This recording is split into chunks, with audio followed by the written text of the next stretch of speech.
ॐ नमो भगवते वासुदेवाय। ॐ अज्ञानतिमिरनादस्य ज्ञानाञ्जनाशलाकया चक्षुरुन्मिलितं येन तस्मै श्रीगुरुवे नमः। श्रीचैतन्यमनोभीष्टं स्थापितं येन भूतले स्वयं रूपः कदा मह्यं ददाति स्वपदान्तिकं।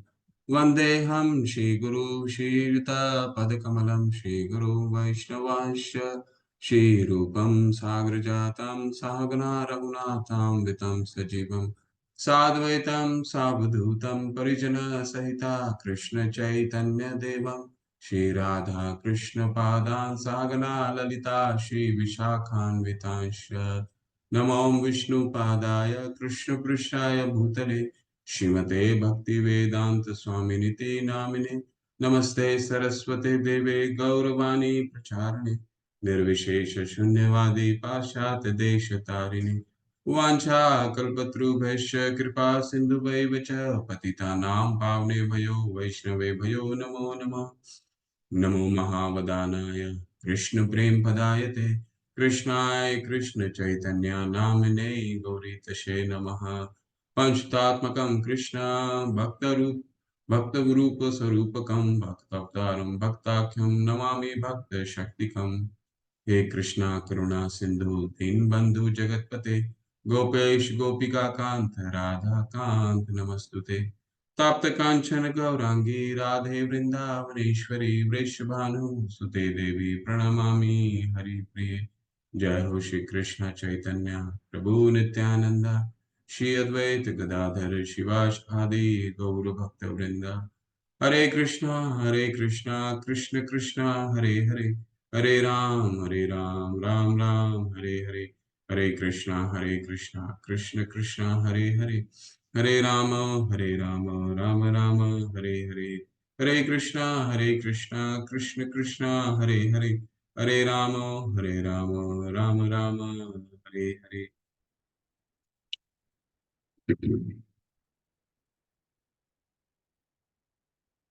हरे कृष्णा आप सभी को। हरे कृष्णा प्रभु जी, राधे प्रणाम। हरे हम दो श्लोका चैंट करते हैं।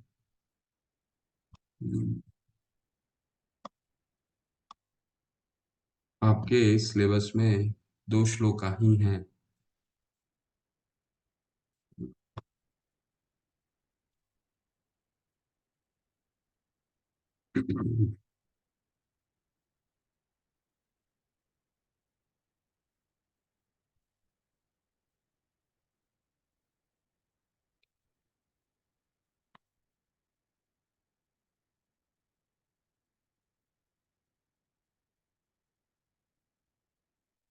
पहला श्लोक जो कल हमने किया था, जिसको मंगलाचरण भी बोला जाता है इस पूरे अध्याय का। ओम पूर्णमदः पूर्णमिदं पूर्णात् पूर्णमुदच्यते पूर्णस्य पूर्णमादाय पूर्णमेवावशिष्यते। ओम पूर्णमदः पूर्णमिदं पूर्णात् पूर्णमुदच्यते पूर्णस्य पूर्णमादाय पूर्णमेवावशिष्यते। दूसरा जो हम मंत्र जिसका अध्ययन आज करने वाले हैं, जिसका चर्चा आज करेंगे, वो ईशावास्यमिदं सर्वं यत्किंचन जगत्यां जगत् तेन तक्तेन भुञ्जिता मां गृधः कशशिवधनम्। ईशावास्यमिदं सर्वं यत्किंचन जगत्यां जगत् तेन तक्तेन भुञ्जिता मां गृधः कशशिवधनम्।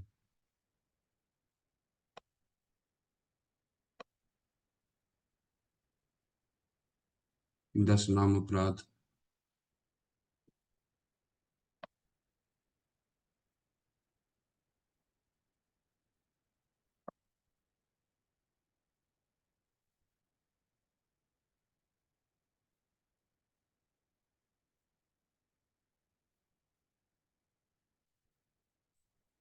हम सबको ये स्मरण हो जाना चाहिए, याद हो जाना चाहिए कि 10 नाम अपराध हमारा ये लेवल संपन्न होने से पहले।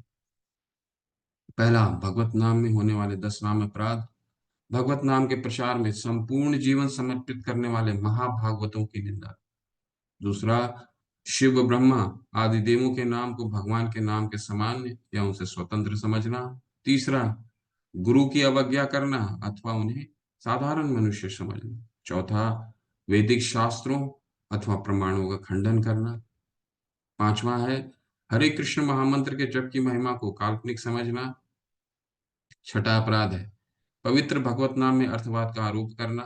सातवां अपराध है नाम के बल पर पाप करना। आठवां अपराध है हरे कृष्ण महामंत्र के जप को वेदों में वर्णित एक शुभ सकाम कर्म कांड के समान समझना। नवां अपराध अश्रद्धालु व्यक्ति को हरि नाम की महिमा का उपदेश देना। और 10वां, भगवत नाम के जप में पूर्ण विश्वास न होना और इसकी इतनी अगाध महिमा श्रवण करने पर भी भौतिक आसक्ति बनाए रखना। भगवत नाम का जप करते समय पूर्ण रूप से सावधान न रहना भी अपराध है और सभी अपराधों का जड़ है। अतएव सभी वैष्णवों को सावधानी पूर्वक जप करना चाहिए ताकि जीवन का अंतिम गंतव्य शीघ्र अतिशीघ्र प्राप्त हो सके। और जीवन का अंतिम गंतव्य है कृष्ण प्रेम। जीवन का अंतिम गंतव्य है कृष्ण प्रेम। जीवन का अंतिम गंतव्य है कृष्ण प्रेम। हरे कृष्ण। हम आज अपना दूसरा मंत्र शुरू करेंगे। पहला मंत्र, कल का जो मंत्र हमने किया था उसको मंगलाचरण बोला जाता है ना।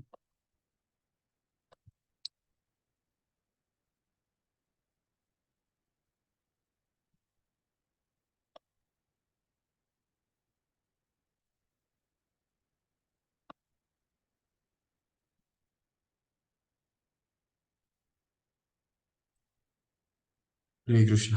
तो कल हमने क्या अध्ययन करा था? कल हमने पहले भूमिका देखी थी। भूमिका में हमने क्या देखा था? उपनिषद क्या होता है, ठीक है। पहला, वेद क्या होते हैं, ठीक है। शास्त्र, वेद क्या होते हैं। और शास्त्र को हमने क्या देखा था कि शास्त्र हमारे अपौरुषेय होते हैं। फिर अ, हमने देखा ज्ञान लेने की कितनी विधियां होती हैं। 3 तरीके से ज्ञान लिया जा सकता है। पहला है देख करके प्रत्यक्ष प्रमाण के रूप में। फिर प्रत्यक्ष के आधार पर हम जो अपना अनुमान बनाते हैं, अनुमान का प्रमाण। और तीसरा जो सबसे मुख्य प्रमाण है वो क्या है?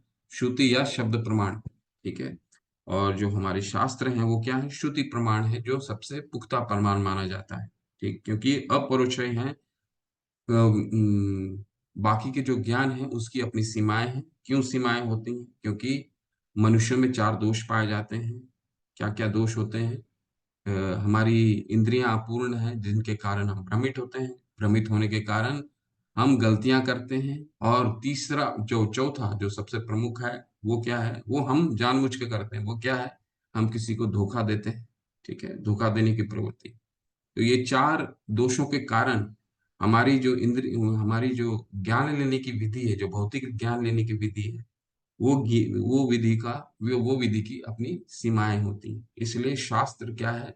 अपौरुषेय है, यानी वो पुरुषों के द्वारा नहीं लिखे हुए हैं। वो इस ब्रह्मांड के बाहर क्या ज्ञान है, ये कल हमने देखा। और फिर हमने मंगलाचरण के बारे में, मंगलाचरण सीखा। क्या है मंगलाचरण? ओम पूर्णमदः पूर्णम, भगवान पूर्ण है और उनसे कोई भी उद्भूत चीजें भी पूर्ण होती हैं, ठीक है। तो भगवान से जो वस्तु निकलता है वो भी पूर्ण है।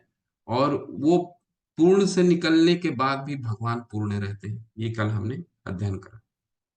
आज का जो सत्र है बहुत महत्वपूर्ण है। और ये जो प्रिंसिपल है, जो आज का सिद्धांत प्रभुपाद रखेंगे, वो अगले 2 श्लोकों के लिए बहुत महत्वपूर्ण है और बहुत महत्वपूर्ण आज का मंत्र है। श्री श्री राधा गोविंद की जय, श्री प्रभुपाद की जय, ठीक है। तो ये आपके सिलेबस का भी भाग है। ईशावास्यमिदं सर्वं यत्किंचन जगत्यां जगत् तेन तक्तेन भुंजिता मां गृधः कशशिवधनम्। इसमें ये जो पहला शब्द है ये सिद्धांत है। ईशावास्यमिदं क्या है? ये ईश सिद्धांत, ईशावास्यमिदं सिद्धांत, ये सिद्धांत, इस पूरे, ये बहुत महत्वपूर्ण सिद्धांत है। तो ईश का मतलब भगवान, ठीक है। अवाश्यम, अवाश्यम का मतलब नियंत्रित, सर्व नियंत्रित। इदम मतलब यह, सर्वम यानी समस्त, यत किंचन यानी जो, जगत्याम ब्रह्मांड के भीतर, जगत जड़ चेतन, तेन यानी उनके द्वारा, तक तेन मतलब पृथक रखा गया, भाग, भुंजिता यानी तुमसे स्वीकार करना चाहिए, माँ नहीं, ग्रथ यानी प्राप्त करने का प्रयास, कस्य यानी कस्य शिब्द यानी अन्य किसी को, अन्य किसी को, धनम यानी संपत्ति को। अनुवाद पढ़ते हैं फिर, एक एक शब्द को हम तोड़ करके देखेंगे क्या है। इस ब्रह्मांड के भीतर की प्रत्येक जड़ अथवा चेतन वस्तु भगवान द्वारा नियंत्रित है और उन्हीं की संपत्ति है। अतएव मनुष्य को चाहिए कि अपने लिए केवल उन्हीं वस्तुओं को भाग के रूप में नियत कर दी, भा भा अतएव मनुष्य को चाहिए कि अपने लिए केवल उन्हीं वस्तुओं को भाग के रूप में नियत की दी गई है।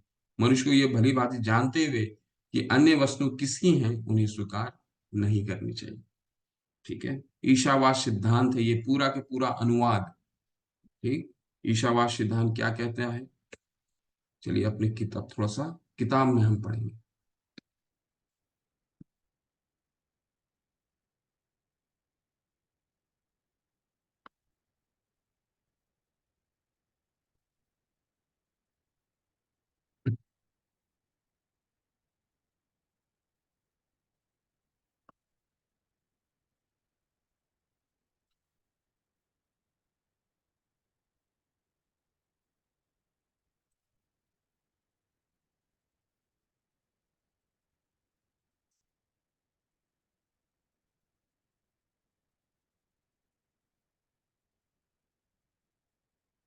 जिनके पास किताब है वो किताब खोल लीजिए। हम उसमें कुछ कुछ चुनिंदा अनुच्छेद पढ़ेंगे।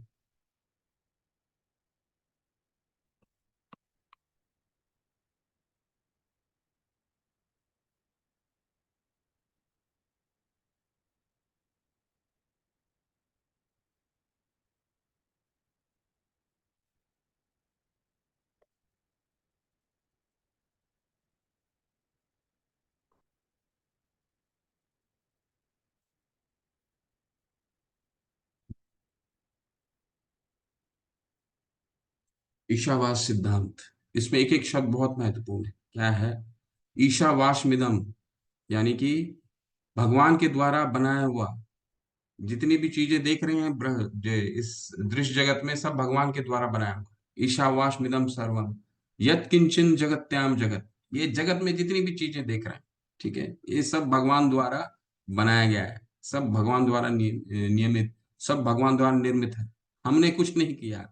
आप अभी प्रभुपाद जी समझाएंगे कि आप जिस घर में रह रहे हैं, जिसको आप अपना कहते हैं, जिसको जिसको हम सरकार में जा करके रजिस्ट्री कराते हैं जिसके नाम पे, वो भी किसका है, वो किस तरह से भगवान का है, वो पूरा सिद्ध आज उस सिद्धांत को स्थापित करेंगे। ईशावास्यमिदं सर्वम यत् किंचन जगत्याम जगत, यानी कि ये जगत में जितनी चीजें देख रहे हैं वो सब भगवान की, भगवान ने बनाई। तेन तक तेन भुंजिता, यानी हमारे लिए जो भगवान ने बना दिया है, हमें वही ग्रहण करना है। तेन तक तेन भुंजिता माम ग्रध कश शिव धनम, ये तीन भाग है, इस श्लोक के तीन भाग है। पहला भाग ईशावास्यमिदं सर्वम यत् किंचन जगत्याम जगत, भाग नंबर एक, भगवान के द्वारा इस सारे जगत में जितनी भी चीजें देख रहे हैं सब भगवान द्वारा निर्मित है। दूसरा भाग है तेन तक तेन भुंजिता, यानी हमारे लिए भगवान ने जो बना, हमारा कोटा हमारे लिए नियत कर दिया गया है, तेन तक तेन भुंजिता। ठीक है, भुंजिता का क्या मतलब है, तेन हमारे लिए, तेन तक तेन हमारे लिए अलग से रख दिया भगवान ने, सभी जीव, सभी जीव के लिए अलग से रख दिया। ठीक है, तेन तक तेन भुंजता माम ग्रध कश शिव धनम, भगवान ने जब हमारे लिए अलग से रख दिया है, तो दूसरे की, जो दूसरे का कोटा है, उसको हमें नहीं लेना है। ठीक है, तो कितना कितना महत्वपूर्ण सिद्धांत है। तीन सिद्धांत भगवान बताए हैं, ये तीन सिद्धांत है इस मंत्र के हिसाब से। पहला है ईश सिद्ध, भगवान ने सारी जगत बनाया है, सभी वस्तु देख रहे हैं, हमें, हम इस पर चर्चा करेंगे अभी भगवत गीता में। सोच के रखिए भगवान ने ऐसा कहाँ कहा। तो कई जगह भगवान ने कहा है भगवत गीता में, तो आपको जो स्मरण में आता है वो आप बता सकते हैं। ये सारी बस जगत की जितनी भी दृश्य ये देख रहे हैं वो भगवान ने बनाया। दूसरा, भगवान ने हम सभी जीवों के लिए अलग, पृथक पृथक, तेन तक तेन भुंजिता, हमारे लिए अलग करके रख दिया, जो हमारे हिस्से का चीज है, जिसको हमें, जब तक हमारा जीवन है, उस भगवान ने पहले ही वो कोटा फिक्स कर दिया है हमारे लिए, सब जीवों के लिए। हमें वही, ये दूसरा सिद्धांत। तीसरा सिद्धांत क्या है? माम गृधः का शिष्य वदनम, हमें दूसरे का कोटा का चीज नहीं लेना है, दूसरे के हिस्से का चीज का उपयोग नहीं करना है। ये सिद्धांत, तीन सिद्धांत। ठीक है, चलिए। तो ये जो पहला कुछ भाग है हमने इसका अध्ययन कर लिया है। ठीक है, ये हमने कल इस पे चर्चा कर लिया है कि शास्त्र अपौरुषेय क्यों है। कोई अगर बताना चाहे तो बता सकता है। शास्त्र अपौरुषेय का क्या मतलब होता है? अपौरुषेय का क्या मतलब है? सुनीता बंसल माता, हरी हरी। जी माता, हरे कृष्ण। हरे कृष्णा प्रभु जी, सादर प्रणाम। क्योंकि हरे- वो किसी पुरुष द्वारा नहीं दिया गया, वो दिव्य है क्योंकि वो भगवान ने स्वयं दिया है, इसलिए अपौरुष है, क्योंकि पुरुष द्वारा नहीं है वो। तो पुरुष द्वारा रहने से क्या तकलीफ आ सकता है माता? क्या तकलीफ है पुरुष द्वारा? मत, हम भौतिक मतलब कि जो जीवन, पुरुष द्वारा ज्ञान होता है वो भौतिक होता है, लेकिन ये दिव्य है।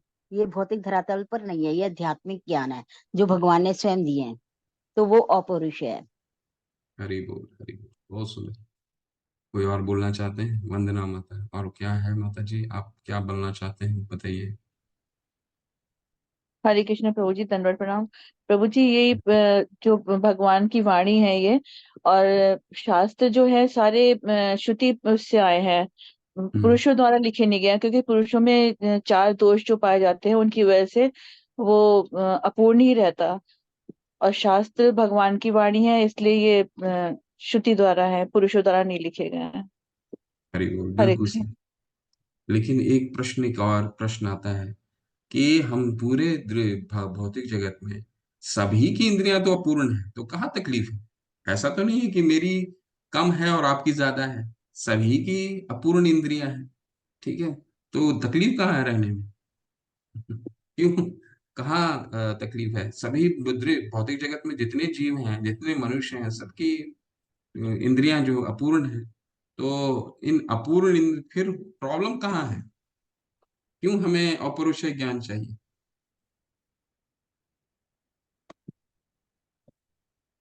डॉक्टर राखी माता, क्या कहना चाहते हैं? प्लीज बोलिए। सभी का तो हरे अपूर्ण कृष्ण है। प्रभु जी। हरे कृष्ण। हरे कृष्ण प्रभु जी। प्रभु जी, अपूर्ण इंद्रियों से लिखा गया ज्ञान शाश्वत नहीं होता, वो समय के साथ चेंज होता रहता है। हम्म, बिल्कुल बिल्कुल, हरि बोल। अपूर्ण, माता ने बिल्कुल सही बोला, अपूर्ण इंद्रियों के साथ हम पूर्ण ज्ञान कैसे ले सकते हैं? ठीक है, तो एक ही तकलीफ है। तकलीफ क्या है कि हमको अगर पूर्ण ज्ञान लेना है तो हमें एक ऐसे एक्सपर्ट से लेना पड़ेगा जो स्वयं पूर्ण हो। पूर्णमदः पूर्णमिदम्, भगवान पूर्ण है। पहला हमारा मंगलाचरण ही वो था, क्या है? भगवान पूर्ण है, उनसे निकली हुई जितनी भी चीजें हैं पूर्ण है। यानी भगवान ने शास्त्र बोला है, ठीक है, तो शास्त्र भी पूर्ण है। ठीक है, उसमें कोई एडिशन की आवश्यकता नहीं, नया संस्करण नहीं चाहिए। गीता जो चल रहा है 5117 साल पहले, वो आज भी उतनी व्यवहारिक है, और आने वाले समय में भी उतनी ही व्यवहारिक रहेगा। ये हमारे जितने भी शास्त्र है वो क्या है? सर्वभौमिक, सर्वकालिक है। मतलब ये कहीं भी बोलिए ये रेलिवेंट है। ठीक है, इसको अपनाने वाले हर देश के हर प्रांत के लोग रहेंगे, कुछ ना कुछ लोग अपनाएंगे अपनाएंगे, ऐसा नहीं नहीं अपनाएंगे, क्योंकि ये सर्वकालिक, सभी कालों के लिए है, सार्वभौमिक है, यानी कि हर जगह के लिए। पाकिस्तान में भी जाके बोलेंगे कुछ लोग, कुछ ना कुछ लोग अपनाएंगे। अफ्रीका में जाके बोलेंगे कुछ ना कुछ लोग अपनाएंगे। अंडमान में बोलेंगे कुछ ना कुछ लोग अपनाएंगे। क्यों? क्योंकि ये सार्वभौमिक है और सर्वकालिक है। सभी कालों में एक सेम वो शाश्वत रहता है, चाहे वो सतयुग हो, चाहे द्वापर हो, त्रेता हो, सब में वो सर्वकालिक है। हर जगह उसका एप्लीकेशन है। ऐसा नहीं है कि सिचुएशन के हिसाब से, समय के हिसाब से वो बदलता है, नहीं, वो सर्वकालिक है, सार्वभौमिक है। इसीलिए वो अपौरुषेय है। ठीक है, चलिए, ये सिद्धांत हमारे को बहुत, हमारे शास्त्र को समझने से पहले इस सिद्धांत को समझना बहुत जरूरी है और गांठ बांध लेना बहुत जरूरी है। क्यों? शास्त्र में अगर कोई, क्यों हमारा तीसरा अपराध, चौथा अपराध क्या है? तीसरा अपराध क्या है? तीसरा अपराध है शास्त्र के प्रमाणों का खंडन करना। ठीक है, तो ये अपराध है। तो क्यों है? शास्त्र को क्यों नहीं हम के प्रमाणों का खंडन करना? तो उसका एक वैज्ञानिक तरीका है। क्यों? शास्त्र हमारे श्रुति प्रमाण है और इससे श्रेष्ठ कोई प्रमाण नहीं हो सकता। ठीक, चलिए, ये पैराग्राफ पढ़िए। अभी हम इस श्लोक में आते हैं। भगवान कह रहे हैं क्या? पहला सिद्धांत क्या था? ईशावास्यमिदं सर्वम यत् किंचन जगत्याम जगत। ये जगत में जितनी भी चीजें हैं ये भगवान ने बनाई है। भगवान ने कहाँ ऐसा बोला है? ये देखिए, इस अनुवाद में हमें, अनुच्छेद में हमें पढ़ने को मिलेगा। चलिए पढ़िए कोई, संतोषी गुप्ता माता। हरे कृष्ण प्रभु जी, सादर प्रणाम। प्रणाम, हरे कृष्ण।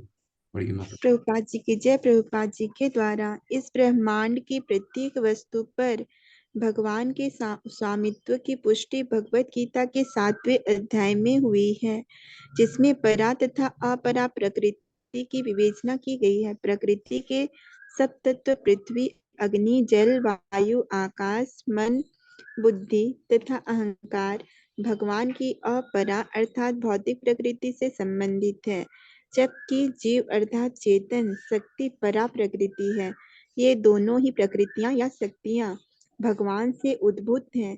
अंततोगत्वा जो कुछ विद्यमान है उस सब के नियंता भगवान है, भगवान ही है। ब्रह्मांड में ऐसी कोई वस्तु नहीं जिसका संबंध परा या अपरा प्रकृति से ना हो, इसलिए प्रत्येक वस्तु उस परम पुरुष की संपत्ति है। हरे कृष्ण प्रभु जी, हरे धन्यवाद। कृष्णा। तो 7वें अध्याय में हमने पढ़ा है ना कि ये भगवान आध्यात्मिक और भौतिक जगत को दो शक्तियों से संचालित करते हैं। ठीक है, पराशक्ति और अपराशक्ति। अप्रेयम इतस्तन्या प्रकृतिम विद्धि में पराम जीव भूता महाबाहो महाबाहो ययेदम धार्यते जगत। ठीक है, ये परा प्रकृति है जो जीव है, और अपरा प्रकृति कौन सा है? अ, 8 तरह के अपरा प्रकृति है जिसके द्वारा ये भौतिक जगत संचालित होता है। ठीक है, वो कौन कौन से हैं? पृथ्वी, अग्नि, जल, वायु, आकाश, मन, बुद्धि और अहंकार। भिन्ना प्रकृति रिष्टधा, 8 है ना।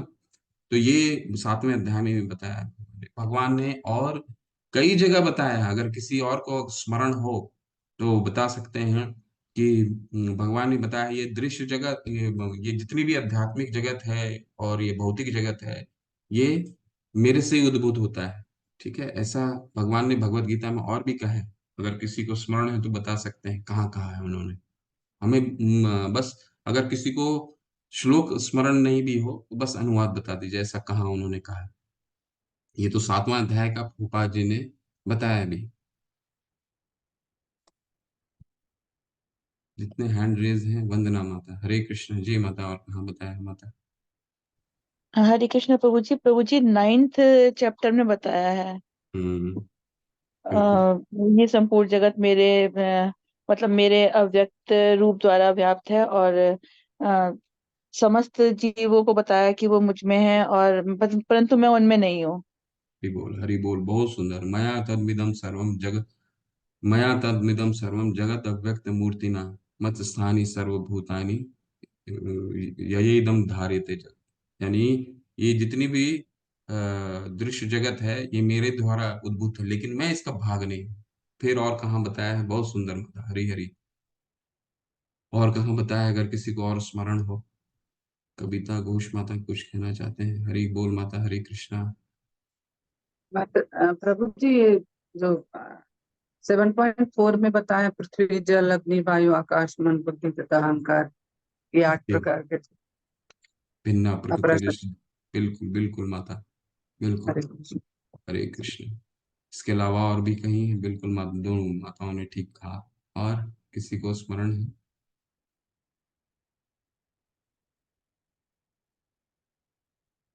10 में भी बताया है ना, अहम सर्वस्व प्रभवो मत्तः सर्वं प्रवर्तते इति मता भजन्ते मां बुधा भाव समन्विता। मेरे ये आध्यात्मिक और भौतिक जगत मेरे से ही उद्भूत होते हैं। ठीक है। और क्या हाँ बताया है, ये दृश्य जगत में जितनी भी चीजें देख रहे हैं वो मय्या दक्षेण प्रकृति सूयते सचराचरम हेतु नानेन कौन्तेय जगत भी परिवर्तते। यानी जितने भी जड़ और चेतन वस्तु देख रहे हैं ये मेरे द्वारा ही, मेरी अध्यक्षता में कार्य करते हैं, मेरे बिना कुछ कार्य नहीं करता। तो भगवान ऐसा कई जगह भगवत गीता में उन्होंने कहा। ठीक है, कि ये दृश्य जगत जो है वो मेरे द्वारा ही उद्भूत होता है। ठीक है, तो पहला सिद्धांत ये कोई पढ़ना चाहते हैं तो।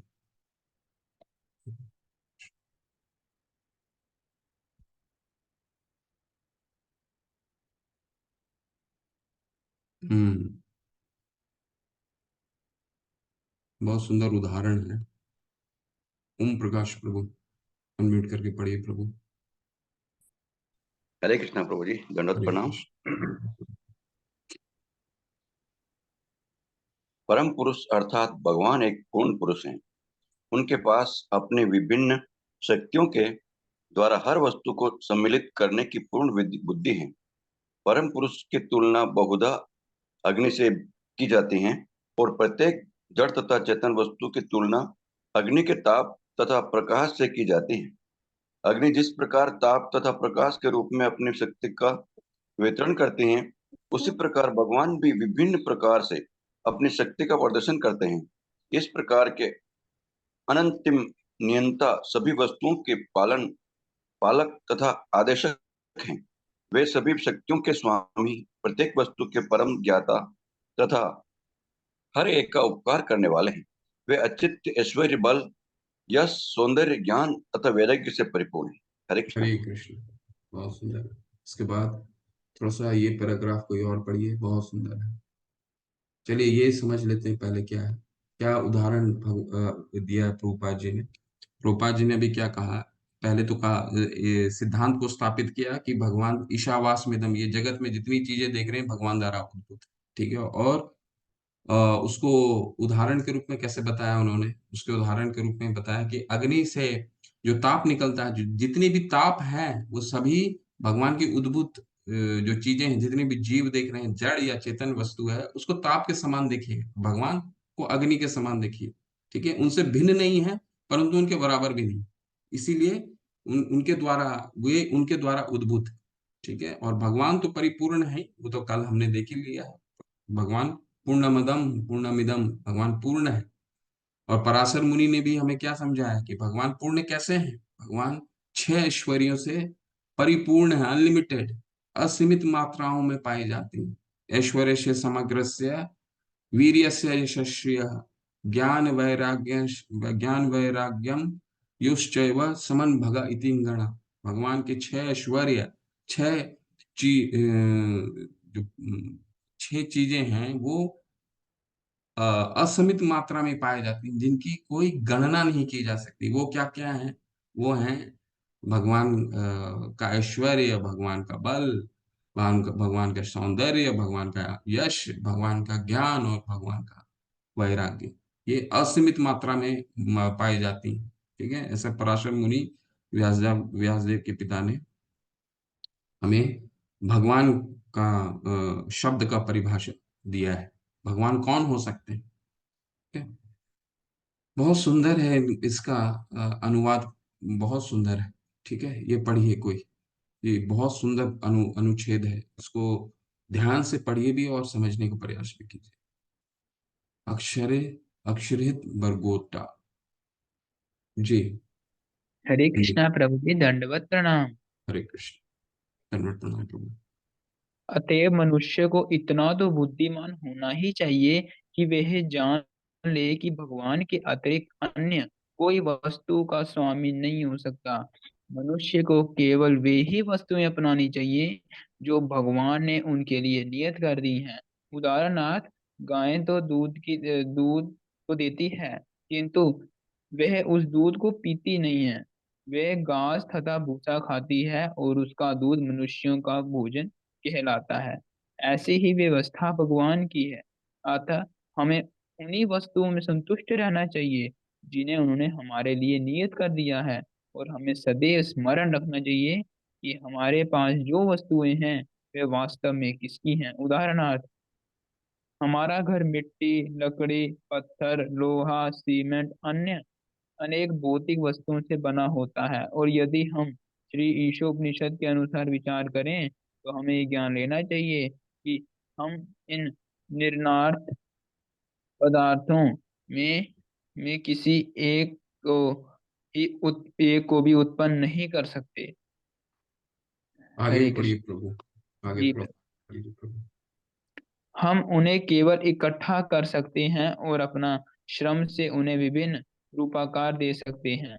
यदि कोई श्रमिक अपने को निजी वस्तु का स्वामी केवल इसलिए नहीं कह सकता क्योंकि उसने उसे तैयार करने में कठिन श्रम किया है। बहुत सुंदर, हरी हरी, हरे कितना कृष्ण। सुंदर है बताइए। दूसरा जो हमारा पहला सिद्धांत तो हम समझ गए, भगवान से सारी जितनी भी दृश्य जगत में देख रहे हैं भगवान द्वारा उद्भूत है। दूसरा सिद्धांत क्या है?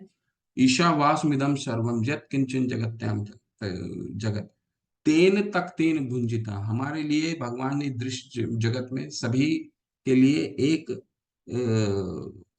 कोटा फिक्स कर दिया है। कोटा शब्द जो है हमेशा स्मरण रखिए, सबके लिए रख दिया है, ठीक है। वो कोटा ही हमें इस्तेमाल करना है, ठीक है।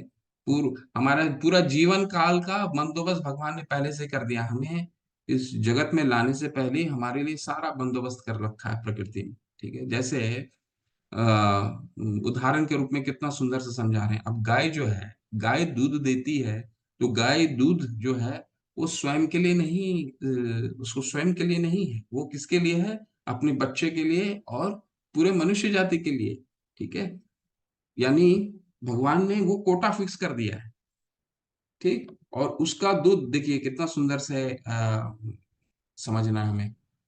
गाय दूध तो देती किंतु वह दूध को नहीं पीती, वह घास तथा भूसा खाती है और उसका दूध मनुष्य को भोजन है। ऐसा ही व्यवस्था भगवान की। अतः हमें उन वस्तुओं से संतुष्ट रहना चाहिए जिन्हों जिन्हें हमारे लिए उन्होंने हमारे लिए नियत कर दिया है, ठीक है।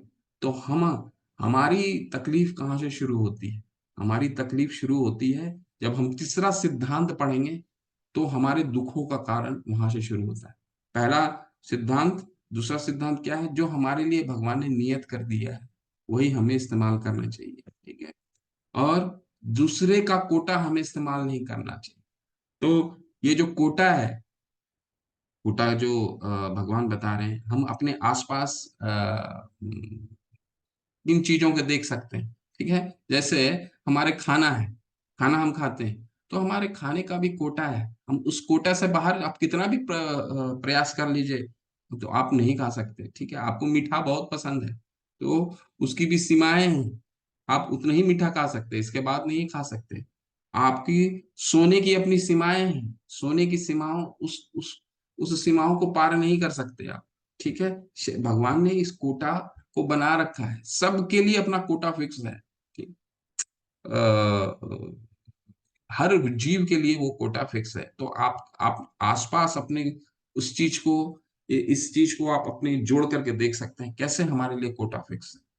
अब देखिए भगवान कैसे कि यहाँ पर समझा रहे हैं। अब जैसे गाय है, गाय के लिए भगवान ने कोटा फिक्स कर दिया है कि इसे क्या है, घास और भूसी ही खाना है।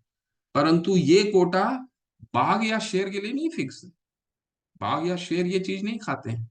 बाघ और शेर के लिए मांसाहार फिक्स भगवान ने तय कर दिया, ये कोटा है उनका। वो घास और भूसा नहीं खाते।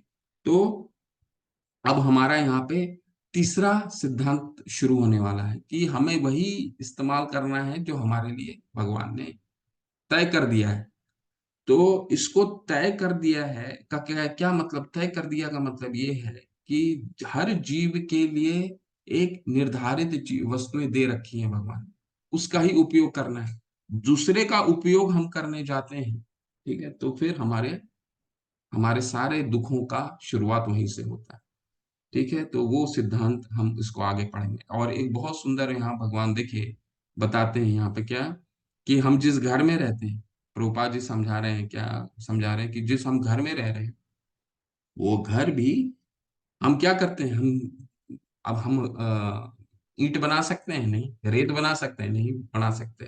ठीक है, कुछ भी, जो भी बिल्डिंग बनाने के लिए, जो भी अपने घर बनाने के लिए जो सामग्री का हमें जरूरत पड़ता है, उन सामग्री को, किसी भी सामग्री को हम बना सकते हैं? नहीं।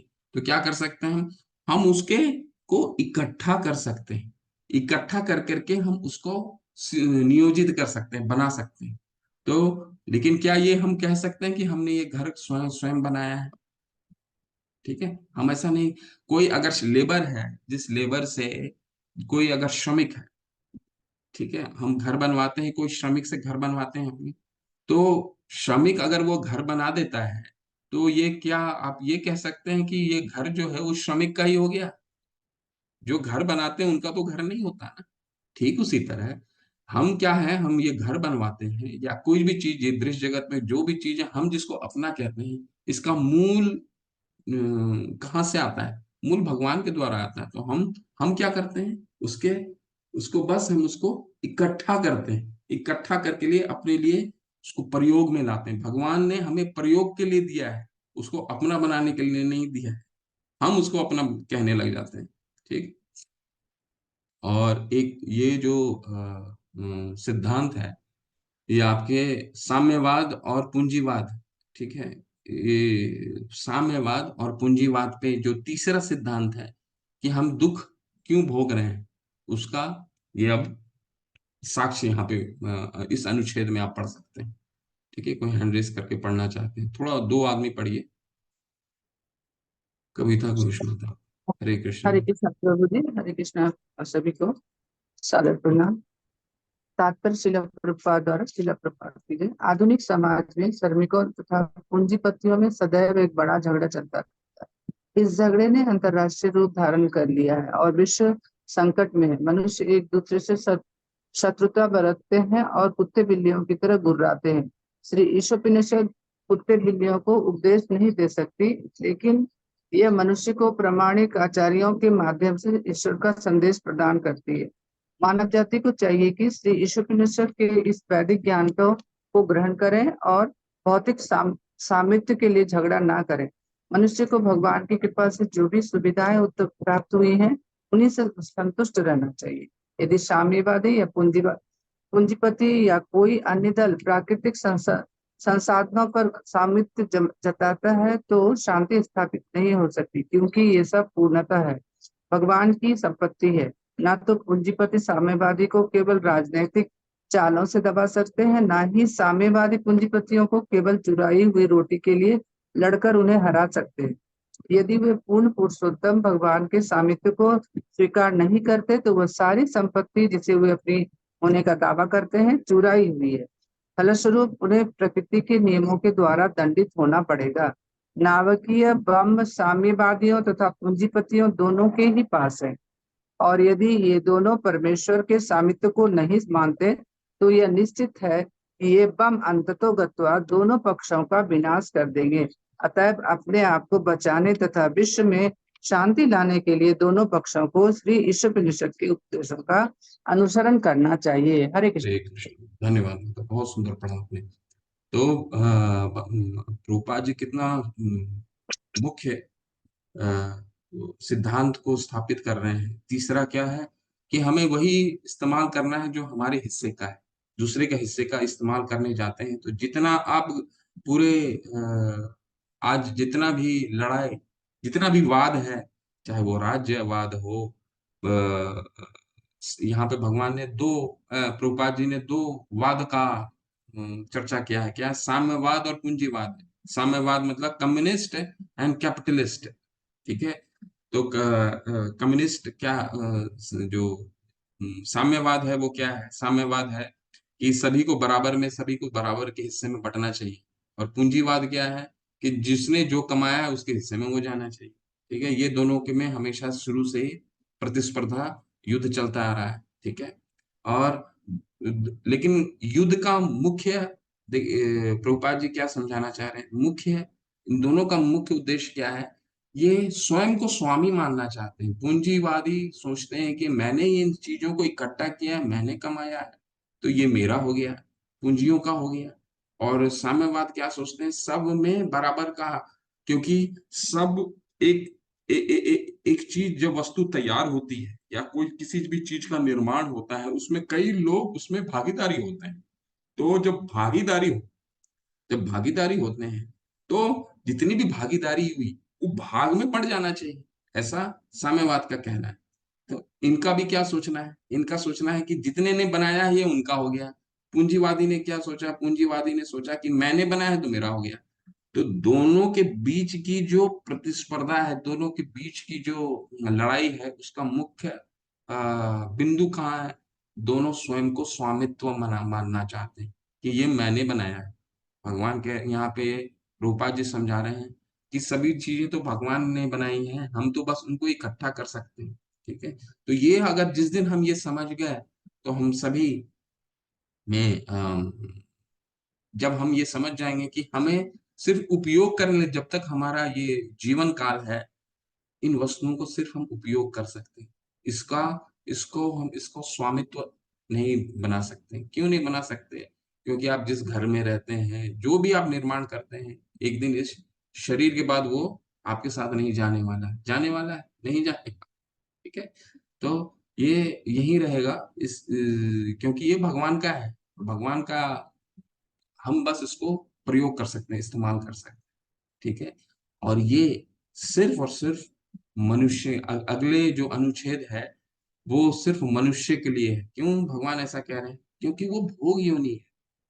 बाकी के जितने भी भोग योनि है, जितने भी आप जीव देखते हैं मनुष्य को छोड़ करके, वो प्रकृति के किसी भी नियमों का उल्लंघन नहीं करते। आपने कभी सोचा है, सुना है कि गाय जो है वो मांसाहार करने लग गए, या फिर जो बाघ हैं वो घास फूस खाने लग गए? ऐसा नहीं हो सकता है। उनके लिए जो भगवान ने तय किया है वही वो करते हैं। ठीक है, आप एक चावल की बोरी को एक रास्ते में गिरा दीजिए, तो एक चिड़िया आकर के उतना ही खाना लेगी जितना उसका पेट भर सकता है। परंतु मनुष्य जो दूसरे का कोटा लेने के कारण दुखी होता है, वो उसके मन में ये विचार आ सकता है कि मुझे आज तो 5 केजी चावल का जरूरत है, लेकिन ये बोरा अगर मिल जाए जो रास्ते में गिरा हुआ, तो मेरा 1 महीना का काम हो जाए। तो ये दूसरे का कोटा वो लेने के लिए कौन तत्पर होते हैं? मनुष्य। लेकिन ईशोपनिषद का जो ज्ञान है, ये पशुओं के लिए नहीं है, क्योंकि वो नियम का उल्लंघन नहीं करते। नियम नियम किनके लिए है? शास्त्र किनके लिए है? मनुष्यों के लिए। ठीक है, क्योंकि हम प्रकृति का उल्लंघन करते हैं, जो हमारे लिए शरीर का बना हुआ है उसको ना प्रयोग कर करके हम दूसरे का कोटा लेते हैं, तो हम सभी दुखों का कारण है। और इसका उदाहरण साम्यवाद और पूंजीवाद से हम समझ में आता है। ठीक है,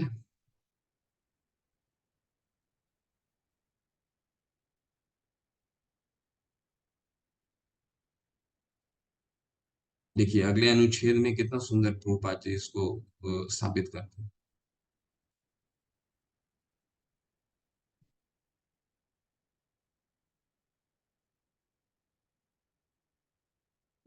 ये अगला अनुच्छेद थोड़ा सा पढ़िए, बहुत सुंदर है। अमित प्रभु, हरे कृष्ण।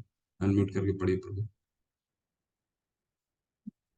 हरे कृष्ण प्रभु जी, दंडवत प्रणाम। हरे कृष्ण।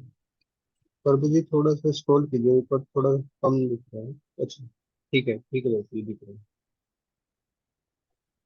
मनुष्य कुत्ते बिल्लियों की तरह लड़ने झगड़ने के निमित्त नहीं बने हैं।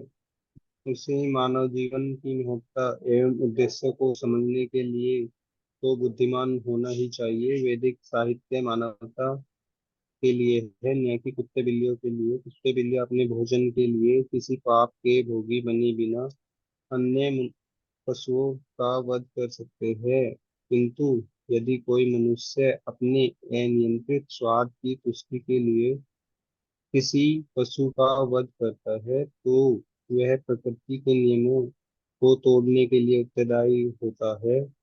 फलस्वरूप उसे दंडित होना पड़ेगा। हरे हरे हरे कृष्ण। कोई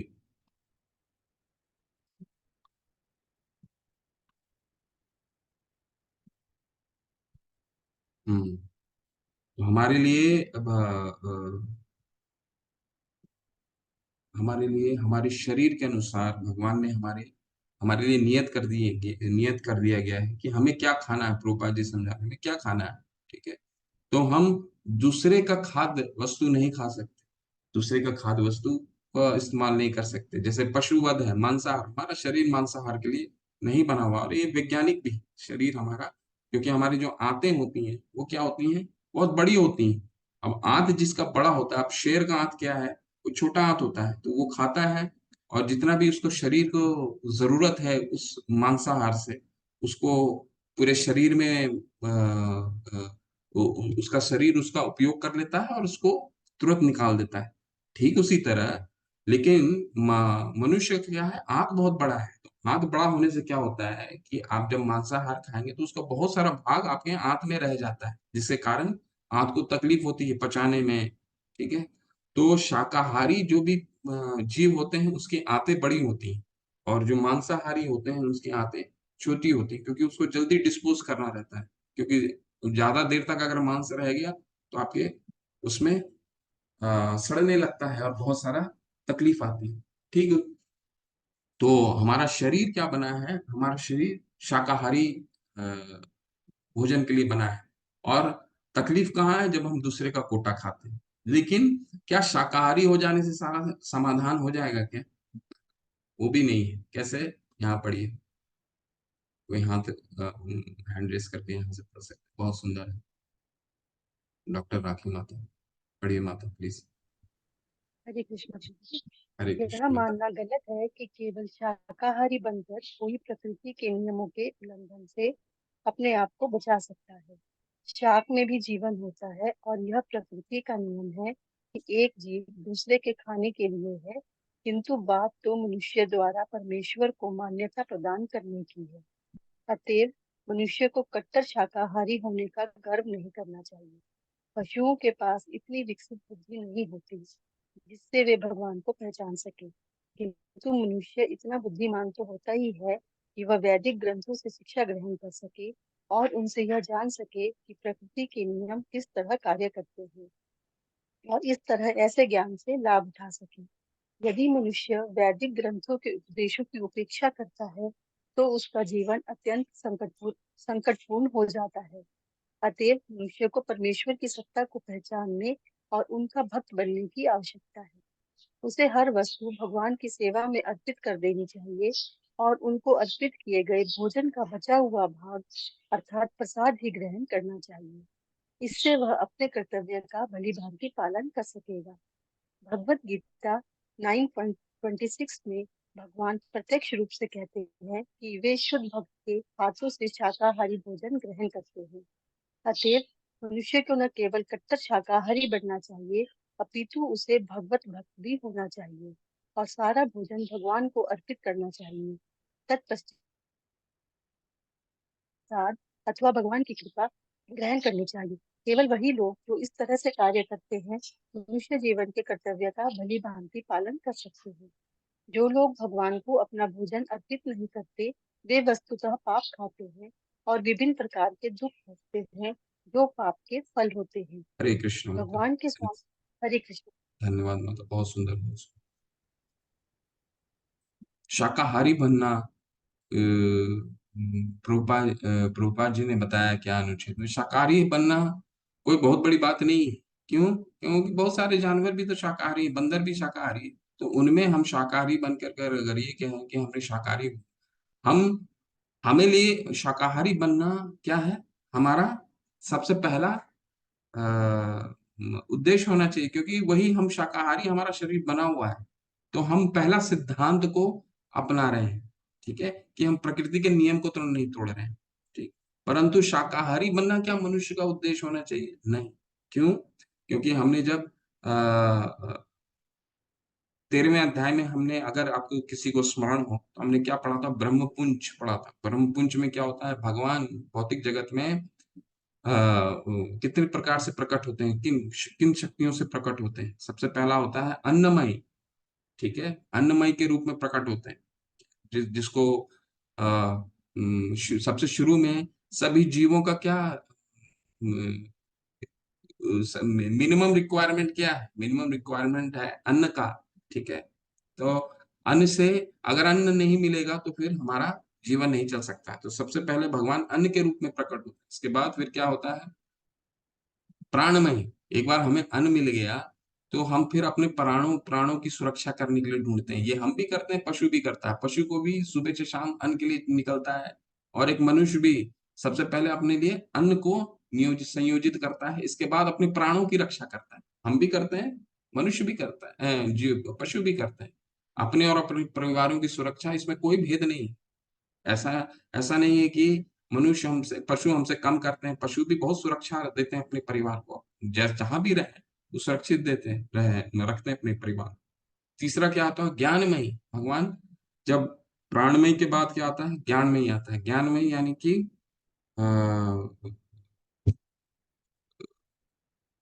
ज्ञान होना। ज्ञान होना का क्या मतलब है, अनुभूति होना। अनुभूति, अनुभूति हमारे में भी होती है, पशुओं में भी होती है। कैसे, कैसे मान लीजिए एक पशु है, आप उसको रोटी दीजिए अपने घर के बाहर, 2 रोटी जा करके दीजिए, वो पशु अगला दिन फिर उसको अनुभूति होगी कि वहां पर मुझे रोटी मिलेगा, फिर वो उसी समय आए। आप ये इन चीजों को आप देख सकते हैं। क्यों? क्योंकि पशु और हम ये अनुभूति जो है, ये हम में भी होती है और पशुओं में भी होती है। तो अंतर कहाँ आता है पशु और हम में? ठीक है, अंतर आता है इसके बाद विज्ञानमय। विज्ञानमय का क्या मतलब है, हम जिज्ञासा करते हैं। ठीक है, अगर एक कसाई के दुकान के बाहर पशुओं को खड़ा कर दिया जाता है, उसको काटने के लिए, उसको वध करने के लिए, तो पशु जिज्ञासा नहीं कर सकते। मनुष्य को खड़ा कर दीजिए अगर एक लाइन में, तो वो जिज्ञासा करेगा कि मुझे इस लाइन में क्यों खड़ा किया गया है, क्या उद्देश्य है। पशु को अगर आप अन्न दे दीजिए तो उसको ये भी नहीं मालूम चलेगा कि अगले 10 मिनट में उसका वध होने वाला, उसको वो मरने वाला है। परंतु मनुष्य जिज्ञासा कर सकता है। विज्ञान में अर्थात तो ब्रह्म जिज्ञासा, तो ये मनुष्य के लिए बना है, शास्त्र मनुष्य के लिए बने। और सबसे अंत में आनंदमय। भगवान आनंदित रहते हैं तो हम भी आनंदित होना चाहते हैं, इसीलिए तो हम हमेशा आनंद के लिए ढूंढते हैं। तो ये प्रवृत्ति हमारे में कहाँ से आती है, जब हम खुशी, हमेशा खुश होना चाहते हैं, क्योंकि भगवान खुश है ना। और चूंकि हम भगवान के अंश हैं, तो हमें भी वो प्रवृत्ति आती है, हमेशा हम खुशी चाहते हैं। ठीक है, तो कहने का तात्पर्य क्या है, कहने का तात्पर्य ये है कि हमें क्या करना है, सिर्फ शाकाहारी से नहीं चलेगा काम।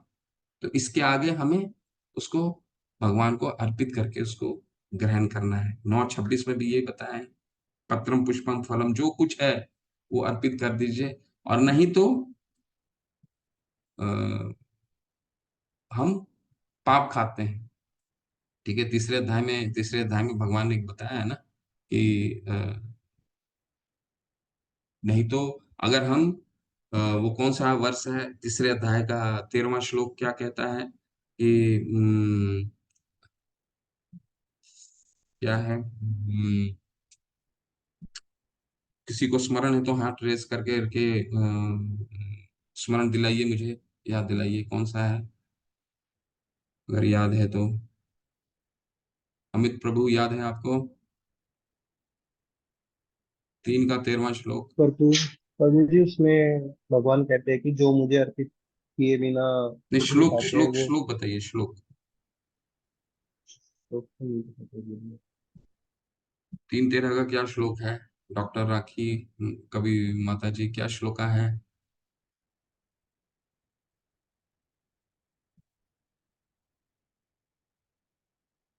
कविता घोष माता जी, क्या श्लोका है? प्रभु यज्ञ जी शिष्टा यज्ञ जी माता, दोबारा। यज्ञ डॉक्टर, शिष्ट अशीलम हाँ, हरी हरी, संतो बिल्कुल बिल्कुल बिल्कुल बिल्कुल। यज्ञानि यज्ञ शिष्टानि संतो मुच्यन्ते सर्व किल विषय भुजन्ते ते त्वगम पापा। भुजन्ते ते त्वगम पापा पंचंत आत्म कारणात्। ठीक है, तो पाप खाते हैं अगर हम भगवान को अर्पित नहीं करते हैं। तो इसमें पाप क्यों खाना हुआ? क्योंकि हमको ग्रेटिट्यूड देना भगवान को। भगवान ने हमें सब कुछ, क्योंकि हम ये उपज नहीं कर सकते, गेहूं चावल दाल, ये हमारे, हम नहीं इसको उपज कर सकते, भगवान ही इसको उपज करके देते हैं। ठीक है, तो इसका कंक्लूजन क्या है? ये पढ़ लीजिए कोई कंक्लूजन, इस सिद्धांत का कंक्लूजन क्या है। जिन्होंने अभी तक नहीं पढ़ा वो हैंड रेस करके पढ़ सकते हैं, कंक्लूजन पढ़िए। वंदना माता जी, हरे कृष्ण। हरे कृष्ण प्रभु जी। भगवान के स्वामित्व की अवमानना करके प्रकृति के नियमों को जानबूझकर उल्लंघन करना ही पाप की जड़ है। प्रकृति के नियमों या भगवान के आदेशों का उल्लंघन करने से मानव का विनाश होता है। इसके विपरीत जो मनुष्य सौम्य है, प्रकृति के नियमों को जानता है और व्यर्थ के राग या द्वेष से प्रभावित नहीं होता, उसे अवश्य ही भगवान अपनाते हैं और वह इस तरह भगवत धाम अर्थात शाश्वत धाम वापस जाने का अधिकारी हो जाता है। हरे हरे कृष्णा। कृष्ण। तो ये 3 सिद्धांत स्थापित किए गए हैं इस पूरे अध्याय में। क्या सिद्धांत है? ईशावास्मिदं सर्वम जत किंचन जगत्याम जगत। भगवान तो ईशावास्मिदं सर्वम, ईश, इसको ईश चेतना, ये जो सिद्धांत है इसको ईश चेतना बोलते हैं। ये नोट करके रखिए, बहुत ही प्रमुख सिद्धांत है ईश सिद्धांत। क्या सिद्धांत है? ईशावास्मिदम, ईश सिद्धांत है। ईशावास्मिदम सर्वम यत् किंचन जगत्याम जगत। ये पूरा दृश्य जगत जो है वो भगवान द्वारा बनाया हुआ है। ये है ईश सिद्धांत नंबर 1। दूसरा सिद्धांत ईश सिद्धांत का क्या है? तेन तख्तेन भुंजिता, यानी कि हमारे लिए भगवान ने इस पूरे दृश्य जगत में नियोजित कर रखी है, हमें किन चीजों का प्रयोग कैसे करना है, सब नियोजित है। ठीक है माँ, ये दूसरा सिद्धांत। और तीसरा सिद्धांत है कि हमें जो हमारे जो हमारा कोटा है उसका ही प्रयोग करना है। माम ग्रध कश शिव धनम। ठीक है, ये तीसरा है कि हमें दूसरे का कोटा को अपने जीवन का भाग नहीं बनाना है।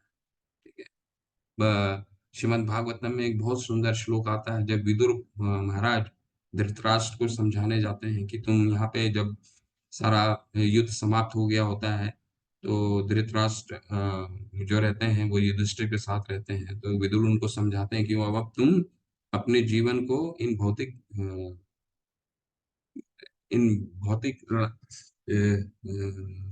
से दूर करो और भगवान के स्मरण में अपना जीवन व्यतीत करो। तो क्या बताते हैं?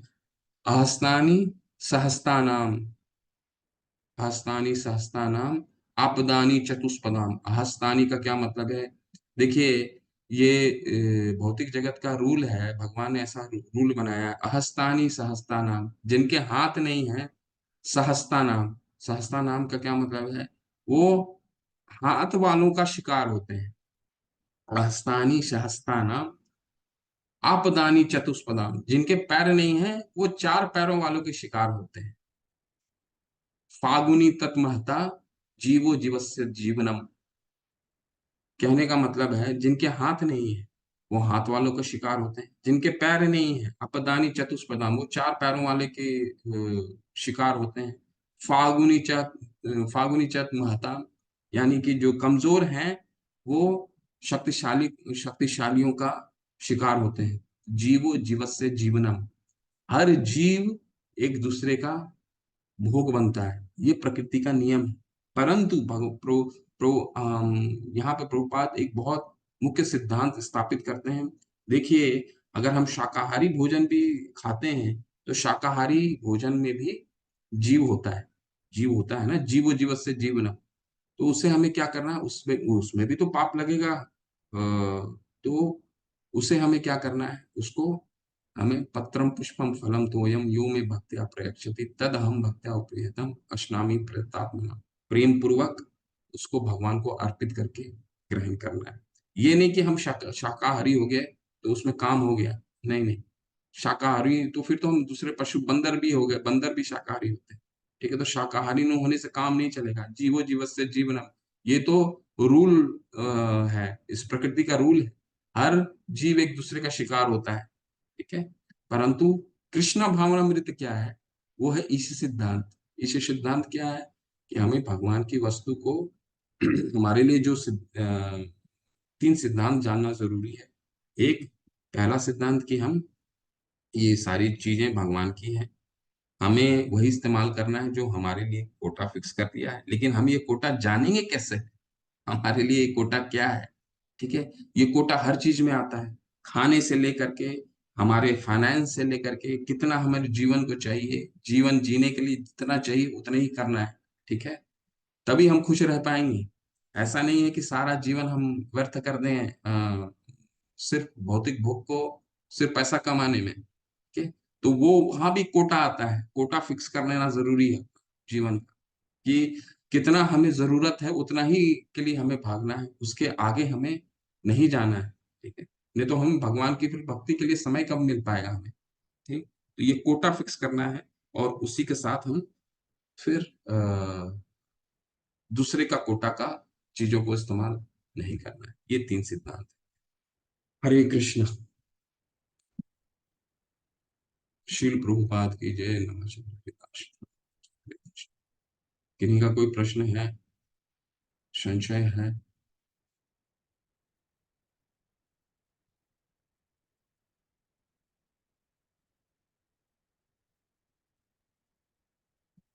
प्रभु जी, मनप्रीत श्रीवास्तव माता जी कह रही हैं, Prabhu ji, we are also part and parcel of Krishna, so why do we have 4 defects?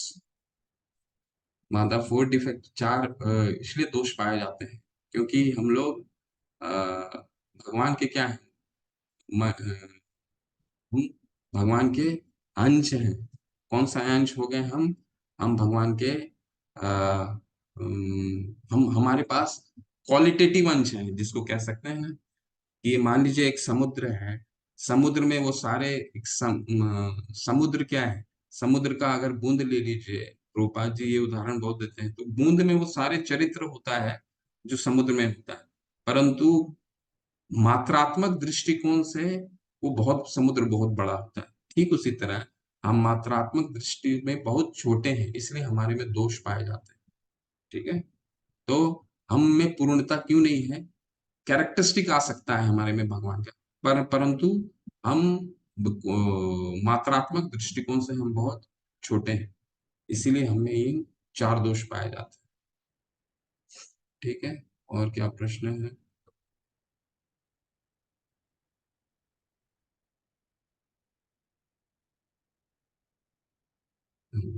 Amit प्रभु, क्या प्रश्न है प्रभु? अनम्यूट कीजिए। नहीं प्रभु जी, कोई वंदना माता जी, हरे कृष्ण, क्या प्रश्न है माता, पूछिए प्लीज। हरे कृष्ण प्रभु जी, सॉरी मैं हैंड रेज रह गया था। अच्छा अच्छा, हरे कृष्ण माता। डॉक्टर राखी माता, हरे कृष्ण माता, अनम्यूट कीजिए प्लीज। हरे कृष्ण प्रभु जी। हरे प्रभु जी, कृष्ण। इस सिद्धांत से थोड़ा सा इंटरफेरेंस ये निकलता है कि जैसे कोई इंसान 24 में से 20 घंटे काम कर रहा है, मेहनत कर रहा है, और एक 24 में से 2 ही घंटे काम कर रहा है, तो फिर वो सिद्धांत मतलब कैसे प्रस्थापित करेगा कि भाई 20 घंटे करने वाला तो ज्यादा ही कमाएगा, ज्यादा ही उसका शेयर रहेगा। तो माता, हमें ये कोटा अपने लिए तय करना पड़ेगा। ठीक है, भगवान ने क्या बताया है कि 2 घंटा भी पर्याप्त नहीं है और 20 घंटे भी पर्याप्त नहीं है। ठीक है, तो दोनों का बीच हमारे लिए जीवन के लिए ये कोटा हमको खुद फिक्स करना पड़ेगा कि हमारे जीवन के लिए कितना धन पर्याप्त होगा। और सबसे पहला तो ये हम अपने हमारा जीवन का ये उद्देश्य होना चाहिए कि पहले तो उद्देश्य ऑब्जेक्टिव सेट कर लीजिए कि ऑब्जेक्टिव क्या है। भगवान की जीवन का उद्देश्य भगवान की भक्ति। अब भगवान की भक्ति करने के लिए हमें कितने पैसे की जरूरत है? ठीक है, तो हमारा कितना से परिवार का खर्च चलता है, वो हमको तय करना। सब परिवार का अपना अपना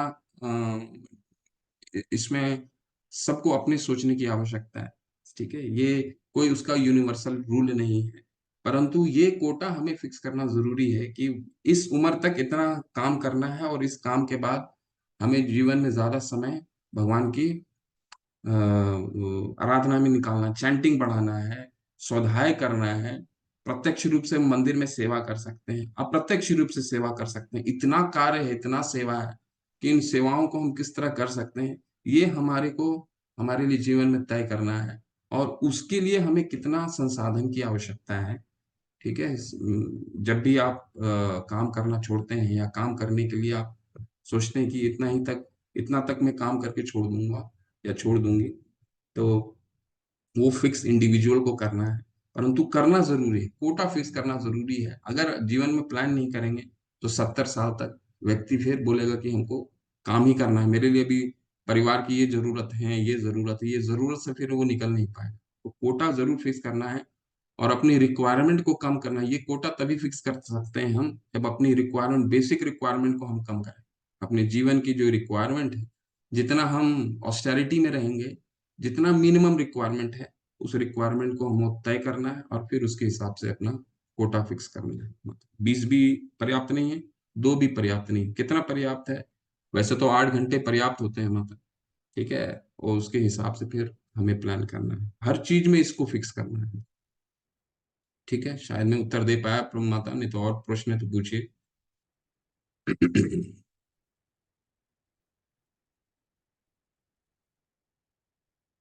सुनीता बंसल माता जी, हरे कृष्णा। हरे हरे कृष्णा प्रभु जी। प्रभु जी, ये जो 3 प्रिंसिपल्स बताए हैं सिद्धांत, तो ये किस चीज के बोलेंगे इनको? सिद्धांत by Vedas, 3 principles of Vedas.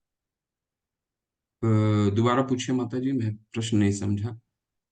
मतलब ये 3 प्रिंसिपल्स बताए हैं ना कि जो कुछ हम्म हमारे लिए फिक्स होता है, सब कुछ भगवान द्वारा हम्म नियंत्रित है, तो ये हम्म किसके प्रिंसिपल्स ईश बताए गए हैं? सिद्धांत बोला जाता है। ईशावास्मिदम सर्वम, ये जो सिद्धांत है ईश सिद्धांत, इसको लिख लीजिए, ईश सिद्धांत। ईश निश्चित। सिद्धांत, ईश सिद्धांत के 3 प्रिंसिपल है। ये ठीक है। पूरा जो श्लोका है, ये मंत्रा है, इसको ईश सिद्धांत बोला जाता है। ठीक है, ईश सिद्धांत, इसके 3 नोटिफाइड प्रिंसिपल हैं, सभी वस्तुएं भगवान की हैं, हमारे लिए कोटा फिक्स है, हमें वही इस्तेमाल करना है जो हमारे लिए दिया हुआ है। तो हमको सबसे जीवन में ये जरूरी है कि अपना कोटा निकालना बहुत जरूरी है हर चीज में। ठीक है, कितना खाना है, कितना हमें जीवन में पैसा चाहिए, क्या क्यों चाहिए, क्यों ऐसा करना है?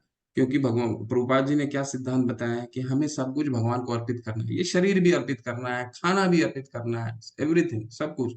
तो उसके हिसाब से अपने जीवन का उद्देश्य तय करिए और फिर अपना कोटा फिक्स करिए। ठीक। ठीक है प्रभु जी, धन्यवाद प्रभु। हरे कृष्ण।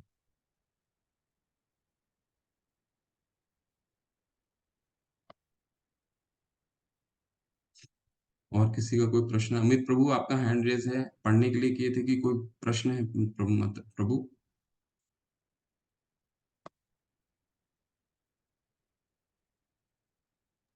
हरे हरे कृष्णा प्रभु जी।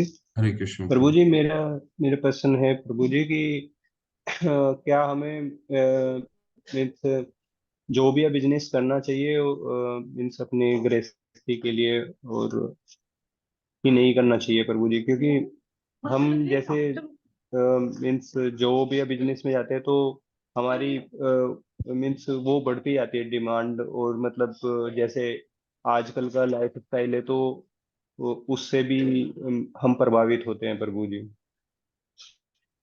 वही वही इस सिद्धांत है प्रभु कि हमारी, देखिए, दो अपने इंद्रियों को हम 2 चीजों में लगा सकते हैं। इंद्रियां तो एक्टिव हैं, ठीक है। इंद्रियों को आप 2 जगह लगा सकते हैं, या भौतिक चीजों की प्रयोग में लगा सकते हैं, ठीक है, या तो वो वो उसको इनएक्टिव नहीं रख सकते। ठीक है, भगवान ने ऐसा बहुत जगह बता दिया, कल भी हमने इसी कुछ चीज को पढ़ा है। हमारे हम में अपूर्णता क्यों आती है? क्योंकि हम पूर्ण से नहीं जुड़े रहते हैं। तो हम क्या करते हैं, हम अपनी पूर्णता इस भौतिक जगत की खुशियों के पीछे लगा देते हैं सारा जीवन, जिसको हम जिसका उल्लेख आप कर रहे हैं, डिमांड, लाइफस्टाइल, ये सब क्या है? डिमांड, लाइफस्टाइल, ये सब हमारी हम अपनी पूर्णता इन चीजों में ढूंढ रहे हैं कि हम लाइफस्टाइल अगर अच्छा हो जाएगा हमारा तो हम पूर्ण हो जाएंगे, हम ज्यादा प्रसन्न हो जाएंगे। हम अपनी जीवन की डिमांड को और बढ़ता हुआ डिमांड को पूर्ण करते रहेंगे तो हम और खुश होते जाएंगे। तो हमारा सिद्धांत क्या है? हम तो कभी भी पूर्ण नहीं हो सकते, हम कभी भी प्रसन्न नहीं हो सकते। हमारी अप्रसन्नता का कारण ही यही है कि हम अपूर्ण को पकड़ने का कोशिश कर रहे हैं। पूर्ण को पकड़ेंगे तो हम खुश होंगे। तो हमको ये तय करना है कि हम जिस इंद्रियों को डिमांड में लगाने की कोशिश कर रहे हैं, उस इंद्रियों को हमको भगवान की तरफ अगर झुकाएं तो हमारी डिमांड स्वतः ही कम हो जाएगी। भगवान क्या कह रहे हैं दूसरे अध्याय में, विषया विनिवर्तन्ते निराहारस्य देहिनः यस रसो वर्ज रसोपस्य परम दृष्ट्वा निर्वर्तते। रसो वर्ज रसो, देखिए इन रसो वर्ज रसोपस्य, जब तक हमको हायर टेस्ट नहीं मिलेगा, हमको भगवान की भक्ति करते हैं तो क्या मिलता है, हायर टेस्ट मिलने लग जाता है। तो इसको, तो हमें अपनी इंद्रियों को हायर टेस्ट के पीछे लगाना है, उनके पीछे नहीं लगाना है। जो जो डिमांड जो क्या है, वो आज है, कल किसी और चीज की होगी, परसों किसी और चीज की होगी, वो तो पूर्ण तो होने वाली नहीं है, वो तो अपूर्ण के पीछे भागेंगे तो पूर्ण होने वाली नहीं।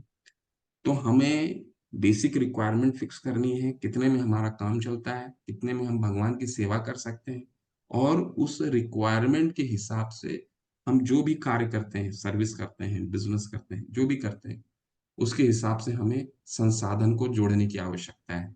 ठीक है, हमारा बेसिक रिक्वायरमेंट कितने में पूरी हो जाएगी, वो कोटा सबको अपना अपना कोटा खुद बनाना होगा और तय करना होगा। ठीक है, लेकिन कोटा का मुख्य उद्देश्य क्या होना चाहिए, बस सब उसके ऑब्जेक्टिव लिख दीजिए, भगवान की सेवा, इसके बाद अपना स्क्रॉल डाउन कीजिए और उसको बनाइए अपने ऑब्जेक्टिव को, अपने आप बनेगा वो ऑब्जेक्टिव। कितना चाहिए पैसा, कितना चाहिए, उसके लिए कितना खटने की आवश्यकता है, 8 घंटे पर्याप्त है। ठीक है, वैसे प्रभुपाद जी ने बताया 8 8 8 24 को 3 भाग में डिवाइड कर दीजिए, 8 8 एंड 8, 8 8 घंटा अपने दिनचर्या के लिए, 8 घंटा स्वाध्याय के लिए, और 8 घंटा अपने काम के लिए। ठीक है, तो वैसे तो ये बहुत मुश्किल है करना, लेकिन उन्होंने ये प्रिंसिपल बनाया है। ठीक है, तो इस तरह से अपना कोटा फिक्स करना पड़ेगा। ठीक है प्रभु। जी।